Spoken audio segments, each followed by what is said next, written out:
नमस्कार दोस्तों, आपका मेरे चैनल में बहुत बहुत स्वागत है।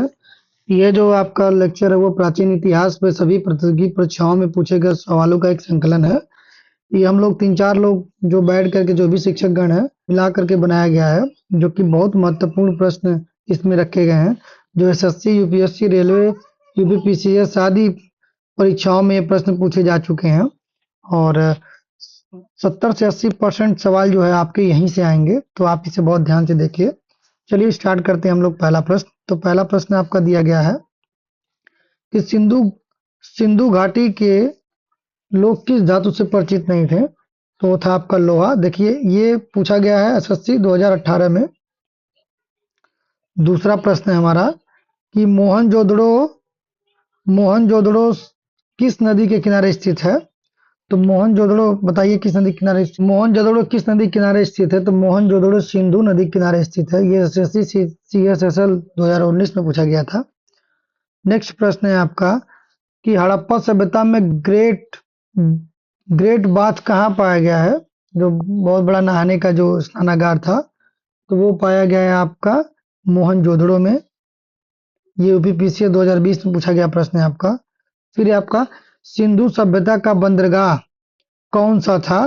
तो जो सिंधु सभ्यता का बंदरगाह था वो था लोथल। ये रेलवे 2018 ग्रुप डी में पूछा गया है आपका।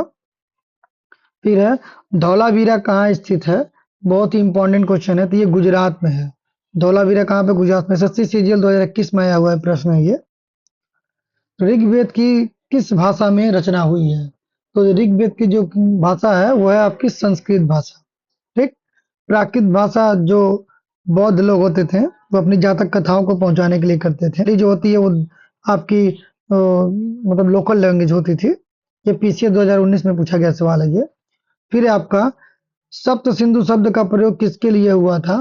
तो जो सप्त सिंधु का प्रयोग शब्द था वो आर्यों का निवास क्षेत्र। क्वेश्चन नंबर 8वां है, वर्ण व्यवस्था का उल्लेख सबसे पहले कहाँ मिलता है। तो जो वर्ण व्यवस्था का उल्लेख है वो ऋग्वेद में मिलता है। ठीक। सीजीएल में पूछा गया प्रश्न है ये। 9वां प्रश्न है, बौद्ध धर्म के संस्थापक कौन थे। तो बौद्ध धर्म के संस्थापक के सबसे आसान क्वेश्चन है आपके, वो थे गौतम बुद्ध थे। ठीक। बुद्ध का जन्म कहाँ कहाँ हुआ था। तो जो बुद्ध का जन्म हुआ था, आप लुम्बिनी के बारे में सुने होंगे। लुम्बिनी में, ये यूपीपीसीएस 2018 में पूछा गया सवाल है ये। फिर है महावीर का वास्तविक नाम क्या था। महावीर स्वामी का वास्तविक नाम जो था वर्धमान था। ठीक। जैन धर्म में कितने तीर्थंकर थे। तो जो जैन धर्म में तीर्थंकर थे उनकी संख्या थी 24। ठीक है। बुद्ध को ज्ञान प्राप्ति कहाँ पे हुई थी। तो जब बुद्ध को ज्ञान प्राप्ति हुई थी वो बोध गया में हुई थी। पहला उन्होंने अपना जो ज्ञान प्राप्ति के बाद जो भाषण दिया था वो सारनाथ में दिया था। पहला बौद्ध संगीति कहाँ पर हुई थी। मोस्ट इंपॉर्टेंट क्वेश्चन है आपका। 4 बौद्ध संगीतियां हुई थी। तो पहला जो हुआ था आपका वो हुआ था राजगृह में। ठीक। चंद्रगुप्त मौर्य के गुरु कौन थे। तो चंद्रगुप्त मौर्य के जो गुरु थे वो थे कौटिल्य थे। अर्थशास्त्र किसने लिखा था। तो अर्थशास्त्र किसने लिखा था। तो चाणक्य। ठीक। मगध की राजधानी क्या क्या थी। तो मगध की राजधानी जो थी वो थी राजगृह। अशोक के अभिलेख किस लिपि में लिखे हुए थे। तो जो अशोक के अभिलेख थे वो ब्राह्मी लिपि में लिखे गए थे। बहुत इंपॉर्टेंट क्वेश्चन है आपका। कलिंग युद्ध किसने लड़ा था। तो कलिंग युद्ध जो था वो आपको पता होगा कि अशोक ने लड़ा था कलिंग युद्ध। इसी के बाद अशोक जो है बौद्ध धर्म धारण कर लेते हैं, संन्यास ले लेते हैं। अशोक का शिलालेख किस भाषा में था। तो यह प्राकृत भाषा में लिखा गया था। गुप्त काल को क्या कहा जाता है। तो गुप्त काल को स्वर्ण युग कहा जाता है। ठीक। चंद्रगुप्त प्रथम ने किससे विवाह किया था। तो चंद्रगुप्त जो प्रथम थे उन्होंने कुमार देवी से विवाह किया था। फायान किसके शासनकाल में भारत आया था। तो फायान एक चीनी यात्री था जो कि चंद्रगुप्त द्वितीय के शासनकाल में आया था। अजंता की गुफाएं किस धर्म से संबंधित हैं। तो अजंता की जो गुफाएं हैं वो मुख्यतः तीनों धर्म से है, लेकिन यहाँ पर मुख्य रूप से जो अगर पूछा जाए तो बौद्ध धर्म थे यहाँ पे। नालंदा विश्वविद्यालय किसने स्थापित कराया था? तो जो नालंदा विश्वविद्यालय था वो कुमार गुप्त ने कराया था। Very important question. हर्षवर्धन की राजधानी क्या थी? तो जो हर्षवर्धन की राजधानी थी वो कन्नौज थी। ह्वेनसांग किसके समय में भारत आया था? ह्वेनसांग जो था वो हर्षवर्धन के समय में भारत आया था। इल्तुतमिश ने किसको भारत का इतिहास कहा था? तो इल्तुतमिश ने कुतुब मीनार, भारत को क्या कहा था? कुतुब मीनार कहा था।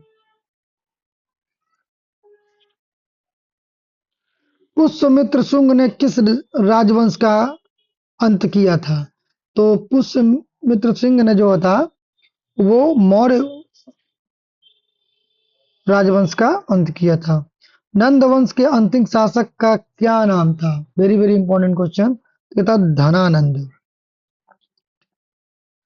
इंडिका पुस्तक किसने लिखी थी? तो इंडिका जो पुस्तक थी वो मेगास्थनीज ने लिखी थी। बाणभट्ट किसके कवि थे? ठीक, किसके दरबारी कवि थे? तो जो बाणभट्ट थे वो हर्षवर्धन के दरबारी कवि थे।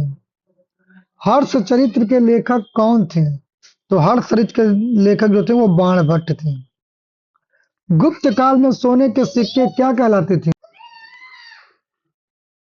गुप्त काल में सोने के सिक्के क्या कहलाते थे? तो जो गुप्त काल में सोने के सिक्के थे उनको हम लोग दिनार के रूप में जानते थे। कालिदास किसके दरबारी कवि थे? तो जो कालिदास थे वो विक्रमादित्य के दरबारी कवि थे। अभिज्ञान शाकुंतलम के रचयिता कौन थे? तो कालिदास। रामायण के रचयिता कौन थे? तो रामायण के रचयिता आप लोग कमेंट बॉक्स में उत्तर दीजिएगा कि रामायण के रचयिता कौन थे। ठीक। महाभारत के लेखक कौन थे? तो महाभारत किसने लिखा था? व्यास। पाणिनि किस विषय के ज्ञाता थे? तो व्याकरण के ज्ञाता थे। अष्टाध्यायी किसकी रचना है? तो अष्टाध्यायी जो है वो पाणिनि की रचना है। आर्यभट्ट किसकी रचना है? तो आर्यभट्ट जो है वो आपकी आर्यभट्ट की रचना है। शून्य का सिद्धांत किसने दिया था? Very very important. तो आर्यभट्ट ने दिया था।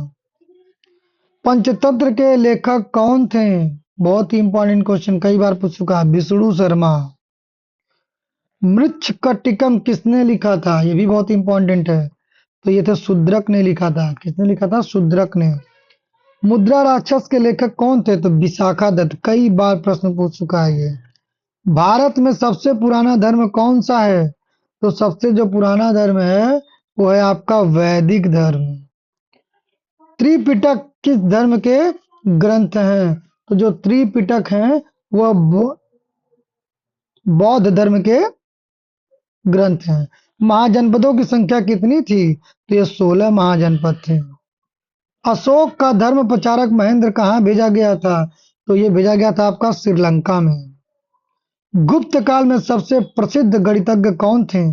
तो गुप्त काल में जो सबसे प्रसिद्ध गणितज्ञ थे वो थे आर्यभट्ट। तो ये हुआ आपका 50 क्वेश्चन की सीरीज। अगर आप मेरे चैनल पर नए आए और पूरा अगर वीडियो आपने देखा है तो प्लीज इस चैनल को सब्सक्राइब कीजिए, ज्यादा से ज्यादा आप लोग शेयर कीजिए और कमेंट करिए। अगर कोई भी अगर सुधार हो तो उसको बताइए, जो हम अगले वाले आपके सीरीज में मेंशन करेंगे और सही करने का प्रयास करेंगे। तब तक के लिए धन्यवाद।